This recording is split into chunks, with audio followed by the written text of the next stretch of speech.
Hi, this is Mark McGee from Love Planet and Gregg Allman Friends. Are you here? Great. We've been waiting for you. Thanks for spending some quality time listening to the Paul Leslie Hour. Hey, we've got an interview with Mark McGee from our old-time radio archives. This was originally broadcast in October 2007, and now we're making it available on all platforms. So, the interview you're about to hear is with guitarist Mark McGee, a performing and recording artist, vocalist, and producer. He's a man who had a dream to pursue mastery of the guitar. He stayed determined and is undoubtedly a phenomenal guitarist. If you've seen him live, you haven't forgotten, right? Mark McGee grew up in California, started practicing his craft at an early age. Working with the Alameda All Stars, he was chosen by Gregg Allman to be the lead guitarist and slide guitarist for Gregg Allman Friends. Mark was with Gregg from 1995 to 2004, and then again in 2007. Not content just to perform with a musical legend, which is an accomplishment enough, McGee continued his creative journey. He met vocalist and singer Nicole Sutton. With others, they formed the band Love Planet, a band that harnesses the magic of melodic rock. They continue even to this day. Hey, real quick, as we continue on that road that never ends, we've got even more great stories we'd like to bring to the masses. And if you'd like to be a helper and supporter of independent media, simply visit www.thepaulleslie.com/support. And we thank you. Now, let's hear Mark McGee's story. Yes, sirree. Let's listen. All of us. We're welcoming Mr. Mark McGee of the band Love Planet and of the group Gregg Allman Friends. So welcome to the show, and thank you for making the time to do this. No problem, Paul. I appreciate it being on CAIT radio. What was it initially that drew you to music? Well, when I was growing up, I was the youngest of three children. I have two older brothers, and probably a combination of a few things. One, my oldest brother, Kevin, played guitar. He had an acoustic, a nylon string acoustic around the house. And I used to always sneak it into my room, and he didn't like it at first, but eventually he just surrendered his guitar to me. So it's probably that, a combination of being kind of a shy kid and just getting turned on to a lot of great rock and roll from the 70s, early 70s, late 60s when I was in my youth. When I started playing guitar, I just clung to it. And this kind of never stops. And you grew up in California, and I was wondering what you grew up listening to. Oh, goodness. Well, I remember the first day, I remember one day when I was about 10 years old, I got turned on to a lot of records in one day. It was, all the essentials, all the British Invasion, and a lot of American rock blues guitar players, anything from the Allman Brothers to Zeppelin to Pink Floyd to Montrose to Frank Marino, Rob Trower, Hendrix, Queen, Yes, Genesis, a lot of progressive rock. So really my initial influences were some of those essential rock and roll albums from the early 70s. As I got older, I got more into different types of classical music and blues, more jazz, things like that. But basically my heart's, in rock and roll, and that's usually my genre of preference to write in or display my abilities in. And your own band, Love Planet, I was wondering how that came to be. Well, in 1999, there was a studio in San Rafael, California called SRS Studios, and it had a big sound stage in there. Gregg Allman Friends, we would go there and rehearse for 3 or 4 days before we'd head out on the road. And the guy that ran the place, Daniel Poselli, called me to do a session out there one day. So I came out with my guitar handy, and the session ended up being to do some guitar tracks for Nicole Sutton's demos. And Nicole is obviously, as you know, one of the lead vocalists and songwriters, founders of Love Planet, along with myself. But yeah, so that's how Nicole and I met. And over the next 2 years, we ended up playing together with Stu Hamm and Jeff Campitelli, and we just became a really strong partnership musically. And eventually we decided to make it a legitimate thing and not just kind of a get-together jam session, and hence came Love Planet. First record came out in 2003. After that, Stu Hamm and Jeff got called out to hit the road with Joe Satriani, so we continued working on songs. Picked up Scott McKenzie on drums and Tommy Sisko on bass, who I had known for many years, worked with in previous bands such as Vicious Rumors or Starcastle.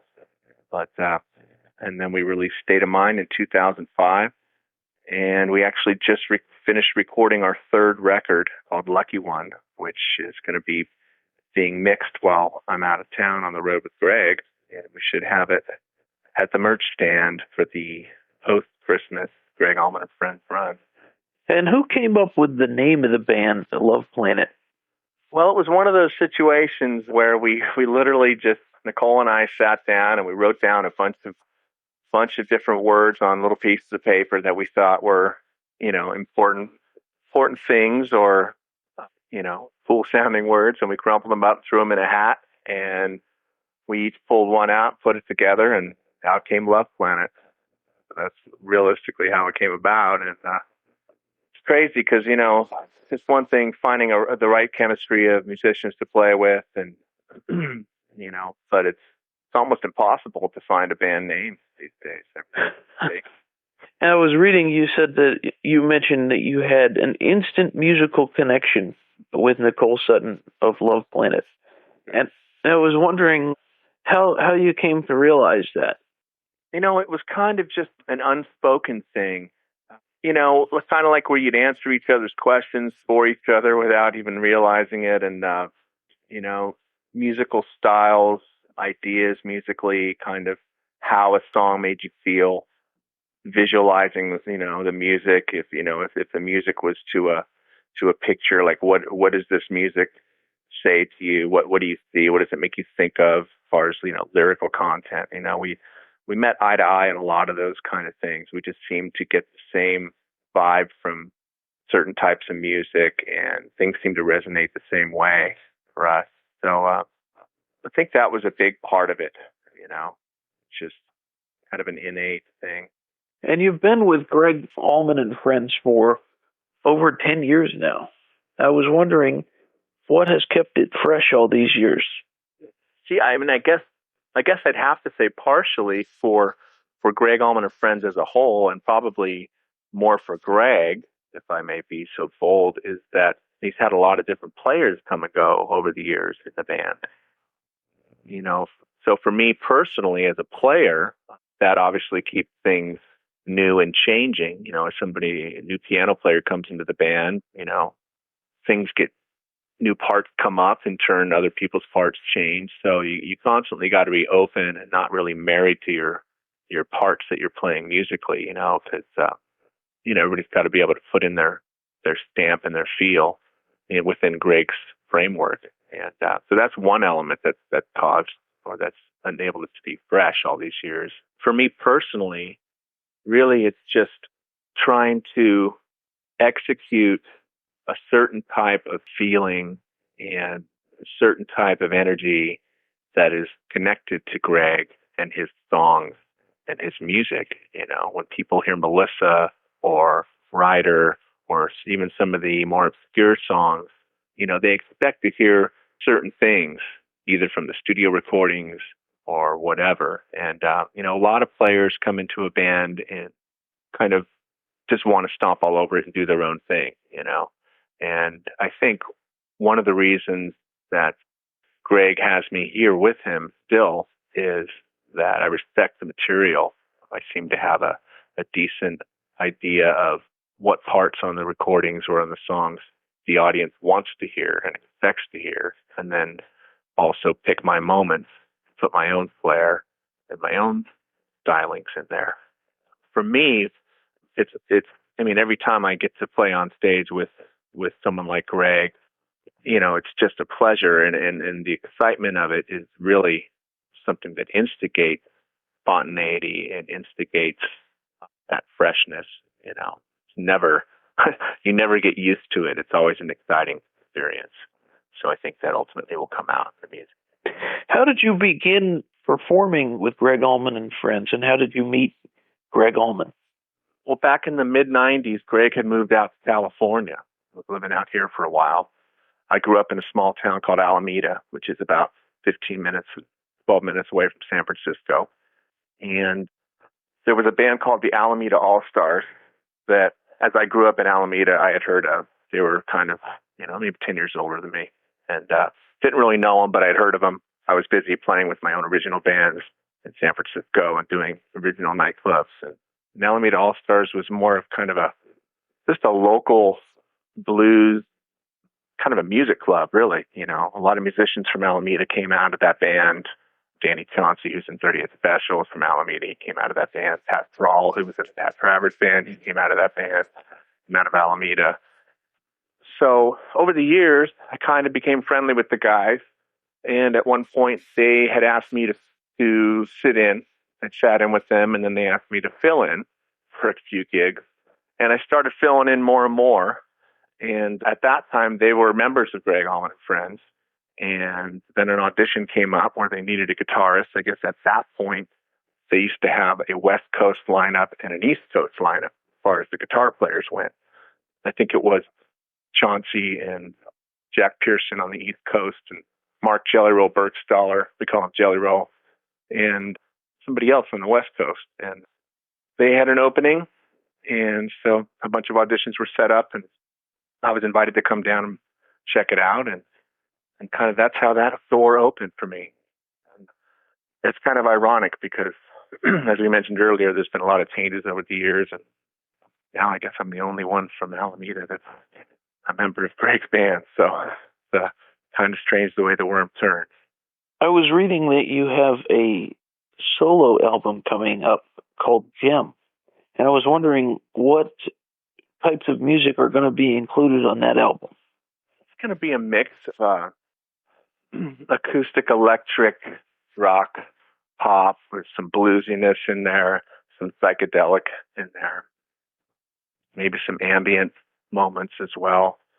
I'm a huge fan of a lot of different music, and I've never wanted to proclaim to anybody that this is what kind of musician I am. I've met a lot of jazz musicians over the years to frown at rock musicians. I've met a lot of blues players that that are stuck in their rut, and the same with rock and roll. Every genre seems to have, it's a select few that just get stuck in a box. For me, I try to find the beauty and be inspired by as much different types of music as I can. So for me, this record it'll definitely be song oriented. It won't be an instrumental record, and probably will have some moments that are kind of jam bandish, psychedelic, but it won't be a full on traditional offshoot of the Allman Brothers kind of album. It'll probably be more of a song oriented rock and roll album with a lot of different styles intertwined. It's interesting what you just said about not being stuck in one type of music.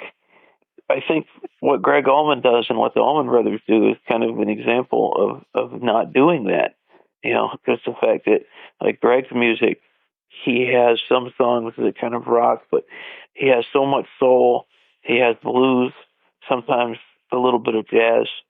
So I was wondering, just because of the members of Gregg Allman and Friends, having spoken to a couple of them, they all seem to have their own particular style.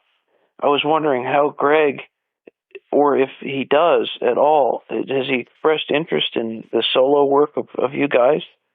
He's heard it and he enjoys it. I think that's part of why he has us playing in his band. Is, he gets a lot of different elements. On the last tour out, we were listening to some Love Planet and listening to some Bruce Katz band CDs, and Floyd or Jay Collins.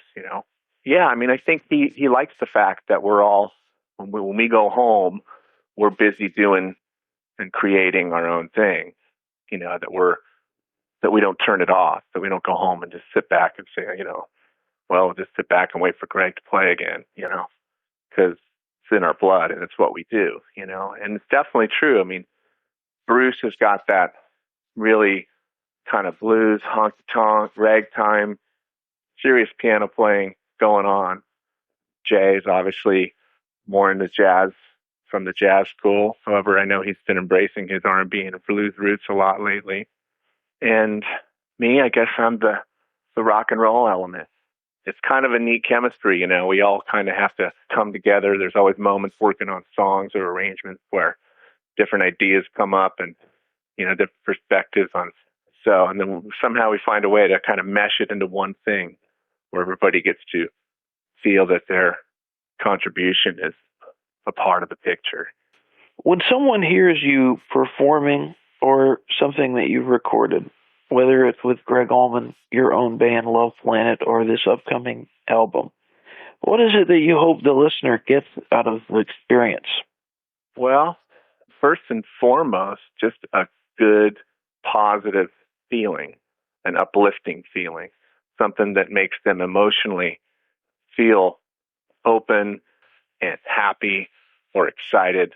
I'm not really into dark side of things. There's a lot of people that are. They feel that things have to have a certain amount of darkness or sorrow or edge to them, and I'm more about positive, uplifting experience from the music.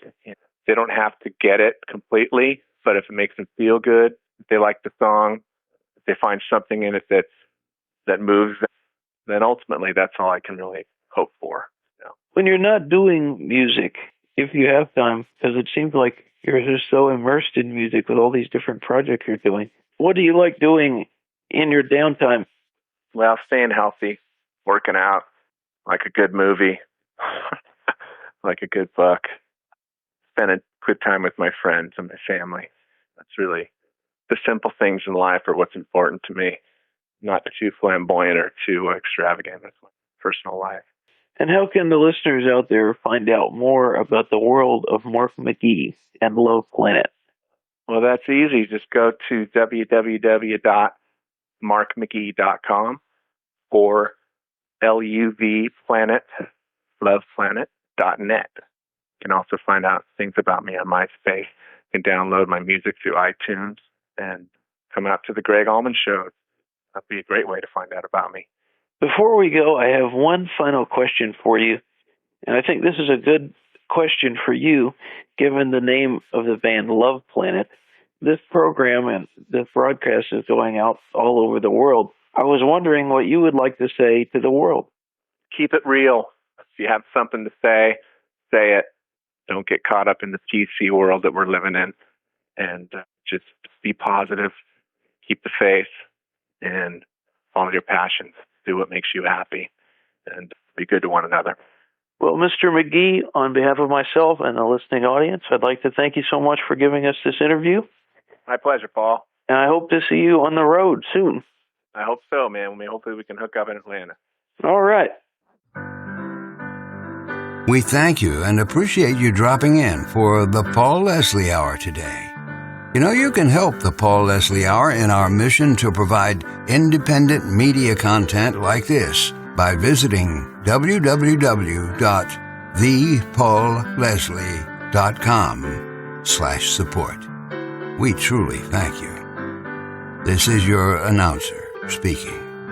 Performance of The Entertainer intro song and Corina outro song courtesy of John Primorano. Well, that's it for today. So until next time, be safe and be good.